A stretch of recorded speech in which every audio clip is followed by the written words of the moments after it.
नमस्कार। स्वागत है आप सबका राजनीति के इस अखाड़े में। मेरा नाम है अजय सेतिया। मित्रों, प्रधानमंत्री नरेंद्र मोदी तीसरी बार प्रधानमंत्री के रूप में शपथ ग्रहण कर रहे हैं। उनकी शपथ ग्रहण में कोई बाधा नहीं है। न्योते पहुंचने शुरू हो चुके हैं। कई विदेशी डिग्निटरीज को न्योता भेजा जा चुका है और उन्होंने आने की पुष्टि भी कर दी है। लेकिन शपथ ग्रहण के बाद नरेंद्र मोदी को इस बार विश्वास मत हासिल करना पड़ेगा सदन में, क्योंकि भारतीय जनता पार्टी को स्पष्ट बहुमत नहीं है। एनडीए की सरकार है जिन्होंने अपनी समर्थन की चिट्ठियां राष्ट्रपति को सौंपी है। मोदी की शपथ ग्रहण के बाद विपक्ष चुप करके बैठने वाला नहीं है। इंडी गठबंधन ने मोदी सरकार को गिराने का फैसला किया है और यह बात लुकी छुपी भी नहीं है।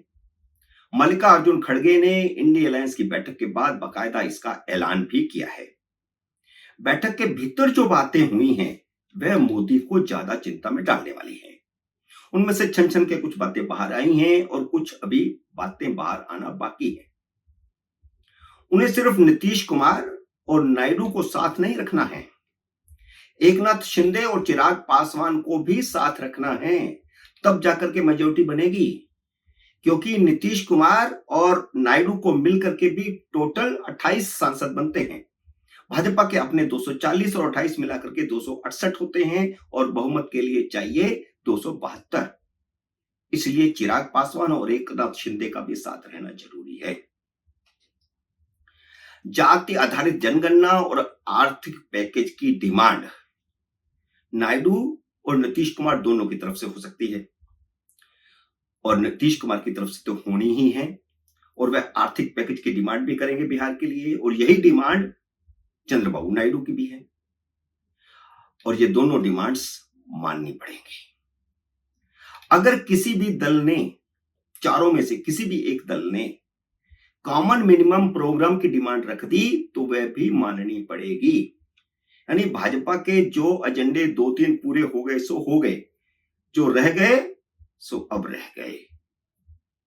और इतना ही नहीं, अगर इन सहयोगी दलों ने मन माने मंत्रालय मांगे तो वे भी देने पड़ेंगे।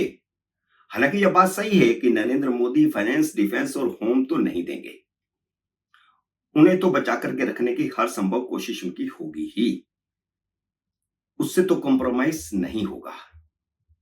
पर बाकी मंत्रालय जैसे रेल मंत्रालय, नीतीश कुमार रेल मंत्री रहे हैं, वह अपनी पार्टी के लिए रेल मंत्रालय मांग सकते हैं और रेल मंत्रालय तो उनको दे दिया जाएगा।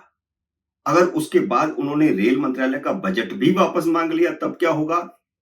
क्योंकि नरेंद्र मोदी ने अपनी पिछली टर्म में रेल मंत्रालय के बजट को वित्त मंत्रालय के बजट में मर्ज कर दिया है और मोदी नहीं चाहेंगे कि ये फिर से बहाल किया जाए। लेकिन अगर मांग रख ली नीतीश कुमार ने तो ये भी बहाल करना पड़ेगा।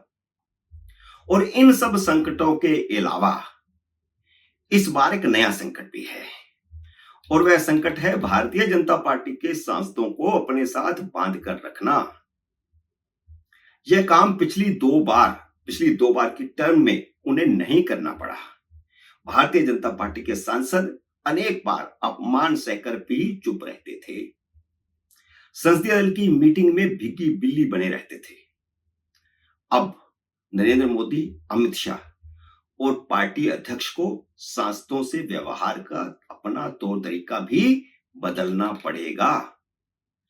जेपी नड्डा की जगह पर जो भी नया अध्यक्ष बनेगा उसे सौम्य रहकर सांसदों की शिकायतें सुननी पड़ेगी। न सिर्फ सुननी पड़ेंगी बल्कि उनका समाधान भी निकालना पड़ेगा। पार्टी को मंथन करना होगा कि इस बार कितने ही सांसदों ने चुनाव लड़ने से क्यों इनकार किया था, कितने सांसद टिकट नहीं मिलने पर बागी होकर के जीत कर आए हैं। पार्टी के कुछ सांसद जीत जाने के बावजूद मोदी से नाराज हैं। पार्टी को खासकर उन सांसदों पर निगाह रखनी होगी जो भाजपा और संघ काडर से नहीं है, जो बाहर से आए हैं। वैसे भाजपा और संघ काडर के नेता मोदी से ज्यादा नाराज रहते हैं, लेकिन वे तब तक पाला नहीं बदलते जब तक हद न हो जाए, जब तक पानी सिर से ऊपर ना निकल जाए। लेकिन एक राज्य ऐसा है जहां भाजपा के सांसद भी खिसक सकते हैं। वह राज्य है बंगाल। बंगाल में भाजपा के सांसद और विधायक जीत कर भी पाला बदल चुके हैं। उनका इतिहास ऐसा है कि केंद्र में मंत्री बना दिया गया, फिर भी इस्तीफा देकर के पाला बदल कर चले गए। पार्टी का राष्ट्रीय उपाध्यक्ष और सचिव तक बना दिया गया, फिर भी पाला बदल कर चले गए। बंगाल में एक ऐसा राज्य है बंगाल, जहां ममता बनर्जी ने दूसरी बार मोदी का रथ रोका है। बिना कांग्रेस और वामपंथियों के गठबंधन किए ममता बनर्जी ने मोदी का रथ रोक दिया। अलबत्ता जिस बंगाल से मोदी 25 से 30 सीटों की उम्मीद लगाए बैठे थे, वहां ममता बनर्जी ने उन्हें 18 से घटा करके 12 पर ले आई। लेकिन यह फुल स्टॉप नहीं है। भाजपा के 12 सांसदों में से भी कितने सांसद इस्तीफा दे देंगे, यह मोदी और अमित शाह को पता भी नहीं चलेगा। इसलिए मैंने कहा कि शपथ ग्रहण सरकार बनाए रखने का फुल स्टॉप नहीं है। मोदी को कदम कदम पर जुगाड़ करना पड़ेगा। कितना जुगाड़? नायडू और नीतीश से बनाकर रखना होगा। इन दोनों राज्यों को आर्थिक पैकेज तो देना ही होगा। मन चाहे विभाग भी देने पड़ेंगे और एनडीए की नकेल भी उनके हाथ में पकड़ानी पड़ेगी। लेकिन उससे भी ज्यादा अपने सांसदों को भी बचाकर रखना होगा, क्योंकि कांग्रेस लगातार यह प्रचार कर रही है कि देश का मूड बदल गया है, जनादेश मोदी के खिलाफ आया है। कांग्रेस का यह प्रचार बाहर से आए भारतीय जनता पार्टी के सांसदों को विचलित कर सकता है और बहुत आसानी से वे भाग भी सकते हैं। इंडी अलायंस की बैठक में फैसला लिया गया है कि जनादेश के मुताबिक सरकार बनाने की कोशिश की जाएगी। इसलिए सबके लिए दरवाजे खोलकर मौके का इंतजार करना चाहिए।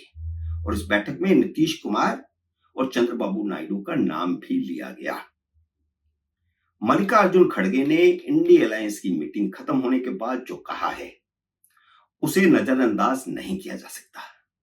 उन्होंने कहा, जनादेश के अनुकूल सरकार बनाने के लिए हम उचित समय पर उचित कदम उठाएंगे। और यह उचित समय कौन सा हो सकता है? क्या विश्वास मत के समय ही कोई खेला किया जा सकता है?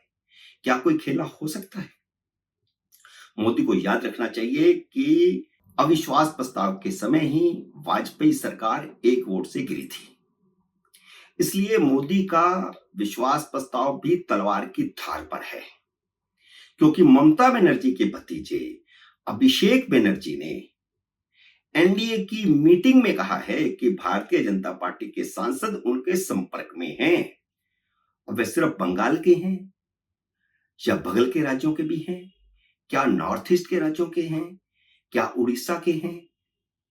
यह अभी खुलासा नहीं हुआ है। लेकिन अभिषेक बनर्जी का यह बयान बहुत ही महत्वपूर्ण है और ये बैठक के अंदर उन्होंने कहा है। इतना ही नहीं, बैठक में शामिल हर नेता ने कहा कि मोदी सरकार के विश्वास मत के समय खेल किया जा सकता है। तो क्या सांसदों की खरीद फरोख्त भी हो सकती है?